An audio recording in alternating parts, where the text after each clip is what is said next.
दोस्तों, एक सवाल अक्सर हमारे जहन में आता रहता है कि आखिर हम लोग कौन हैं, कहाँ से आए हैं, और अगर आए तो आए, लेकिन क्यों आए? क्या हमारी इस धरती पर आने का कोई मकसद है? यदि है तो वह आखिर क्या हो सकता है?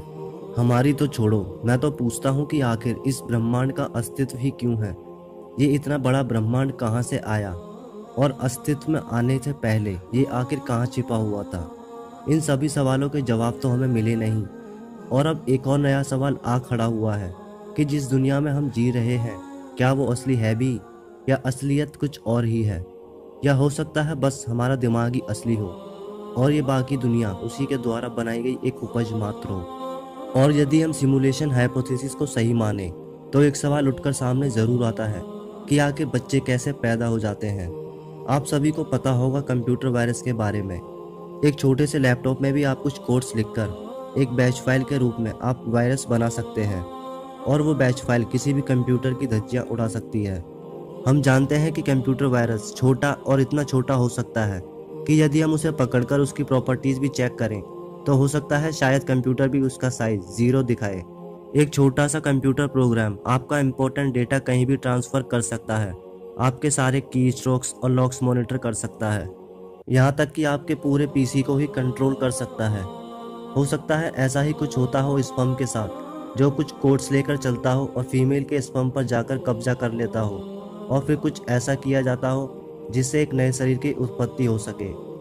पहले तो ये समझना जरूरी है कि ब्रह्मांड पहले बना, बाद में हम लोग आए। ब्रह्मांड के बिना हम कहीं रह भी नहीं सकते थे।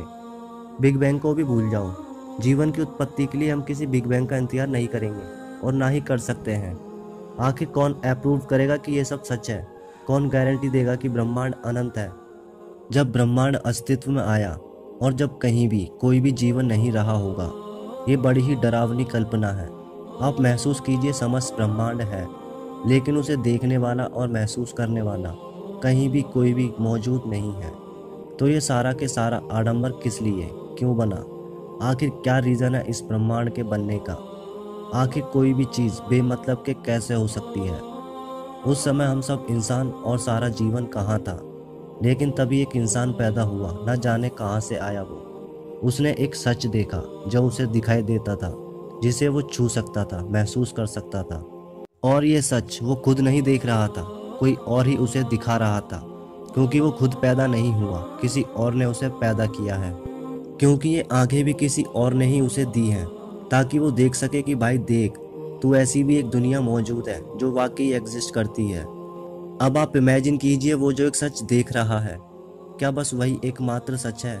क्या उसके अलावा कोई और सच नहीं? भाई जो उसे वो दुनिया दिखा रहा है वो भी तो एक सच है। उसकी भी तो अपनी कोई अलग दुनिया होगी। क्या गारंटी है कि यह ब्रह्मांड जहाँ तक भी बसा है वह केवल एक सच है? अगर ये ब्रह्मांड सच है तो न जाने और भी कितने ऐसे सच होंगे। हो सकता है उन सच से हम अभी अनजान हैं। और ये भी हो सकता है कि इससे पहले इंसान किसी और तरह के सच से जूझ रहा हो। मतलब इस दुनिया, इस ब्रह्मांड से पहले किसी और ही दुनिया में रहा होगा। यह ब्रह्मांड अनंत हो सकता है।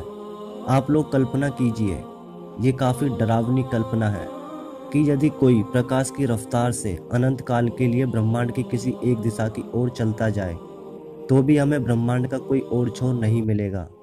ये तो ब्रह्मांड हमें डिमोरलाइज कर रहा है। ये हमें मजबूर कर रहा है कि हम इसको नहीं जाने, इसके परे की सच्चाई को ना जान पाएं। क्या हमारा शरीर वास्तविक है? हो सकता है हमारा शरीर कोई झूठ हो या फिर कोई भ्रम।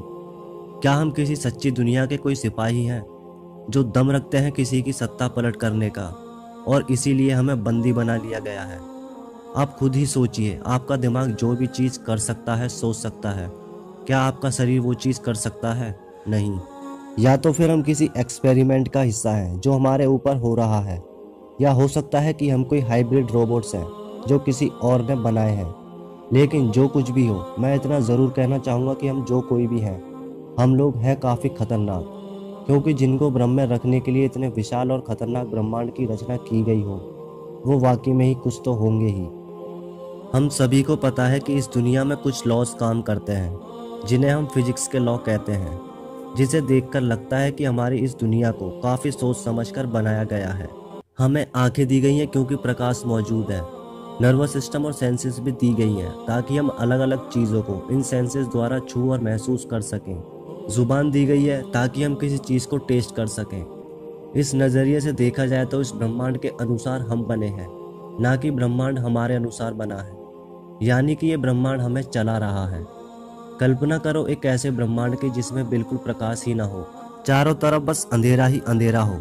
फिर आँख देने का कोई मतलब ही नहीं रह जाता। अगर वहाँ जीवन होता भी होगा तो उनमें आंखें नहीं होती होंगी। वहाँ के सारे लोग अंधे होते होंगे। इसलिए मुझे लगता है कि इस ब्रह्मांड को काफ़ी सोच समझकर बनाया गया है। शायद हो सकता है कि मौत के बाद इन सभी सवालों के जवाब हमें मिल जाएं, लेकिन तब हम उन्हें किसी और को बता नहीं सकेंगे। आज की वीडियो यहीं ख़त्म होती है। आई होप आप लोगों को ज़रूर पसंद आई होगी। यदि आई है तो प्लीज़ वीडियो को लाइक और शेयर ज़रूर कीजिएगा और कमेंट में मुझे बताइए आपको क्या लगता है, क्या हम किसी असली दुनिया में हैं या किसी नकली दुनिया में। और जो लोग हमारे चैनल पर नए हैं वो इस चैनल को सब्सक्राइब कर सकते हैं ऐसे ही और फ्यूचर में वीडियोस देखने के लिए। जल्द ही मिलते हैं हमारी अगली वीडियो में, तब तक के लिए धन्यवाद।